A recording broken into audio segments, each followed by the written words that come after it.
3, 2, 1...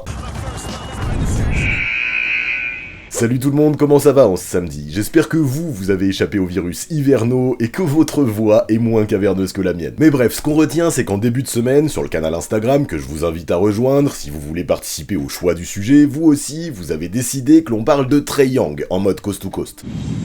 Et c'est vrai que des choses à propos du meneur des Hawks, il y en a à dire. D'un point de vue individuel, à l'heure actuelle, le meneur réalise les meilleurs chiffres de toute sa carrière. Mais à côté de ça, Atlanta ne gagne pas. Sur le papier, pourtant, l'effectif semble talentueux, avec pas mal de joueurs de qualité sous les ordres de Quinn Snyder. Et pourtant, à ce jour, l'équipe n'arrive pas à gagner suffisamment pour être réellement ambitieuse. D'un point de vue collectif, jusque-là, le bilan est très décevant. Il est donc grand temps de désigner les coupables du doigt. Est-ce donc sur le leader de la team, Trae Young, qu'il faut tirer à boulet rouge en premier lieu? Eh bien tout ça justement, c'est ce que nous allons tenter d'observer aujourd'hui. Alors on ne perd pas plus de temps et c'est parti. Trae Young est-il le problème majeur des Atlanta Hawks?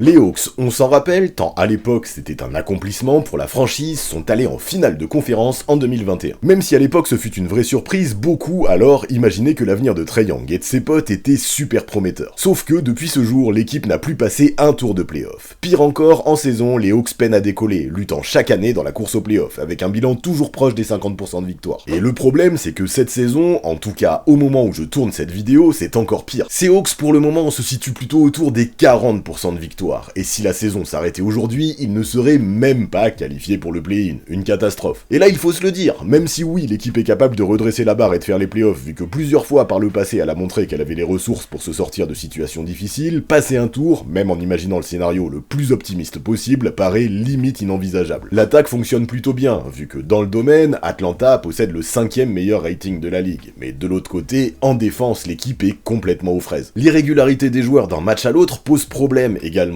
Et du côté de la Géorgie, actuellement, les espoirs sont faibles. JJ Redick, dans un podcast récent, expliquait même que le parcours des Hawks en 2021 n'était qu'une sorte d'anomalie de l'histoire, un coup du sort. Et le truc, c'est que peut-être que depuis cette aventure, on a eu tendance à surestimer les capacités de l'équipe. Et forcément, dans ce contexte, régulièrement, nous avons été déçus. Et c'est vrai qu'en seulement 2 ans, la narrative a complètement changé du côté d'Atlanta. D'une équipe qui avait de l'avenir, du potentiel, aujourd'hui, cette équipe ressemble plus à une team qui est complètement en fin de cycle. Ça passe du tout au tout. L'arrivée de Dejounte Murray lors de l'été 2022 soulève toujours autant de questions. Malgré sa présence censée apporter les solutions requises en défense, rien ne change, l'équipe accorde toujours beaucoup trop de points faciles à ses adversaires. L'émergence de Jalen Johnson en début de saison pouvait apporter un minimum d'enthousiasme, mais non, il faut se rendre à l'évidence, ça ne suffit pas cette année. De plus, sa blessure qui l'a poussé à manquer 14 matchs n'a rien arrangé, DeAndre Hunter éprouvant toujours autant de difficultés à assumer le rôle d'option 3. À côté de ça, Trae Young a beau produire de gros chiffres, sa défense pose toujours problème, tandis que plusieurs fois ces derniers temps, l'équipe s'est fait une spécialité de gâcher de belles avances pour ensuite s'incliner. Non, quelque chose cloche à Atlanta, on ne va pas se mentir, et il est normal qu'en tant que leader de l'équipe, Trae Young puisse être le premier à accuser. Pourtant, déjà, pour ce qui est du scoring au moins, le meneur de jeu est en train de nous pondre des choses assez hallucinantes dernièrement. De toute façon, j'ai envie de dire qu'avant même la passe, c'est sa marque de fabrique le scoring, et le shoot. Avec ses dribbles chaloupés, ses feintes, sa vivacité, son toucher sur les flotteurs, mais surtout son adresse de loin depuis sa draft, Trae Young a toujours montré à quel point il pouvait être un scoreur prolifique en tournant à plus de 28 points par match cette saison, tout en se situant dans le top 3 des joueurs qui scorent le plus de 3 points en NBA. Avec plus de 38% de réussite derrière la ligne, avec un volume supérieur à 9 tentatives par match, je pense qu'il n'y a pas à bégayer. Trae Young fait partie des vrais snipers de la grande ligue à l'heure actuelle. Mais le truc c'est qu'il ne fait pas que ça, loin de là. En tournant à plus de 11 passes décisives par match, il s'affiche à la 2e place des meilleurs passeurs NBA, derrière Tyrese Haliburton. En décembre, il enchaînait 7 matchs consécutifs à au moins 30 points et 10 passes, égalant un record historique détenu par Oscar Robertson. Offensivement, on ne va pas mâcher nos mots. Malgré son manque de taille, Trae Young est un crack. En tant que joueur intelligent, il maîtrise les ficelles du jeu, il sait manipuler les défenses, et sait très bien profiter de ce que l'adversaire lui donne. Du haut de son 1m85, le meneur manque de taille, certes, mais en contrepartie, il est super difficile à attraper. Il possède un excellent footwork et un très bon handle. Pour changer de rythme et perdre les défenses, il est un maestro, qui profitera de créer le déséquilibre, soit pour scorer, soit pour passer. Si l'on cumule cette saison les points qu'il score et ceux qu'il engendre grâce à ses passes, le total dépasse les 57 unités. La stat est folle, lorsqu'il est sur le terrain, Trae Young génère plus de 60% des points de son équipe. Encore une fois, dans cette stat, seul Tyrese Haliburton fait mieux en NBA cette saison. De toute façon, pas besoin d'en faire des tonnes. L'impact offensif qu'il a sur le parquet chez ces Hawks est assez incroyable. Sur le terrain ou non, il génère la moitié des passes décisives de son équipe. La différence dans le jeu des Hawks lorsque Trae Young est sur le terrain ou sur le banc est assez flagrante, avec un ballon qui circule bien moins et un rating offensif qui lui chute de plus de 5 points. C'est assez clair, non seulement dans ce roster, Trae Young est le meilleur scoreur, mais est en plus de ça, le seul qui possède de vraies qualités à la passe et dans le playmaking. Tout ça le pousse évidemment à essayer d'en faire de plus en plus en attaque, tant l'équipe a besoin de lui dans ce rôle. Résultat, le soir du 31, il réalisait son 13e match en carrière à au moins 40 points et 10 passes, soit un de plus que des légendes comme LeBron James ou Allen Iverson, à seulement 25 ans. Oui, Trae Young est over-responsabilisé, c'est un fait, mais si tu veux que ça fonctionne, à Atlanta, il n'y a pas le choix, et dans ce rôle, je trouve que globalement, en plus de ça, il assure individuellement. D'un point de vue personnel, avec sa vista, ses lectures, ses prises de décision, mais aussi avec sa capacité à accélérer, son adresse, son culot et sa précision, on parle d'un joueur qui approche de son prime et qui actuellement semble jouer le meilleur basket de sa vie. Actuellement, les résultats des Hawks sont beaux ressembler à des montagnes russes, en termes d'apport statistique, tous les soirs ou presque, Trae Young fait le taf dans cette équipe. Faut s'en rendre compte, mais terminer une saison en 28-11, c'est un truc que seuls Oscar Robertson, Tiny Archibald et James Harden ont fait dans l'histoire de la NBA. Tous, quand ils réalisaient de telles campagnes, se retrouvaient directement dans la discussion pour le MVP. Et pourtant, pour Trae Young, ce n'est absolument pas le cas. C'est à peine si, en ce moment, il est dans la discussion pour le All-Star Game. L'an dernier, par exemple, en tournant à près de 27 points et 10 passes au moment des votes, il n'a pas fait le cut, ni parmi les starters, ni parmi les remplaçants. Par contre, si l'on examine les votes établis pour sélectionner les starters parmi les guards, le meneur se retrouvait 5e chez les fans et 6e chez les médias. De très bons rankings. Que s'est-il passé alors? Pourquoi ne lui a-t-on pas trouvé une place au match des étoiles? Eh bien, c'est parce que parmi ses homologues, chez les joueurs qui ont voté, Trae Young ne se retrouvait qu'à la 12e place parmi les guards de l'Est. Sur les 375 joueurs qui ont voté, seuls 13 avaient inscrit le nom de Trae Young sur leur bulletin. C'est assez ouf. Et puis, quand les coachs ont choisi les remplaçants, rebelote. Une nouvelle fois, il a été snobé. Maintenant, tout ça, je veux bien qu'on l'explique principalement par le bilan des Hawks. Je suis d'accord avec ça. Si chaque année, au moment des votes pour le All-Star Game, le meneur permettait à Atlanta d'être top 3 de sa conférence, bien sûr qu'il aurait eu ses étoiles. Là, avec un bilan qui ne se situe même pas dans le top 10 cette année, il est compliqué de lui donner une voix comme starter. Mais en vrai, on ne va pas se mentir, on a pas mal d'exemples dans l'histoire. De telles stats,